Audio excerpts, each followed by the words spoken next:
So I love using self-managed super funds and setting them up for the right clients in the right circumstances. However, there is one particular strategy that I don't believe works so well in the superannuation environment as they do outside, and that is trying to build up residential property investment portfolios.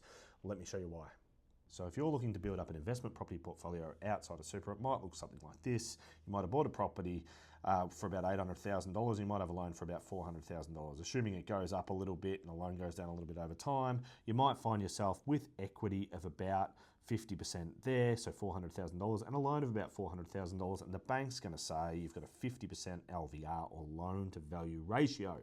Now, if it stops there, that's fine, but you can use that equity there over here to buy property number 2. And the way you do that is the bank looks at it and goes, look, we want you to be under a certain LVR. Generally, that's about 80%. You've got to be under that. So that means you've got to owe less than 80% in total debts against the property. And in this scenario, if you went and bought a property for $800,000 and you borrowed the 100% of that, the total amount as a loan, that would be okay, because then you'd have $1.2 million in loans, you'd have $1.6 million in total property, and as long as it's at the same bank, they're going to say 100% LVR here or 50% LVR here. That's a total LVR of 75% over the portfolio.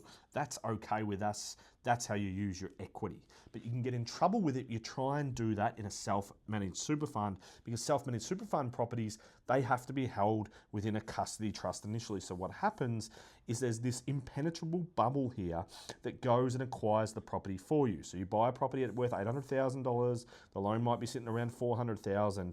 You've got that loan there to 50% LVR, but that equity is unusable, and the rules that dictate SMSFs are that you cannot re-borrow against that property. You cannot draw the debt down again. Once that starts going down, that's it, and eventually it gets pays out, the property gets freed, and the property ownership reverts to the SMSF. So if you want to do it, you have to set up custody trust number 2, and by do it I mean buying a second property, and doing that means that you've got property in here, but that has to be separate. So the bank will say, well, we're only going to lend you up to about, say, 80%, and that means that the equity, that portion, that 20%, you have to find the cash to put in here.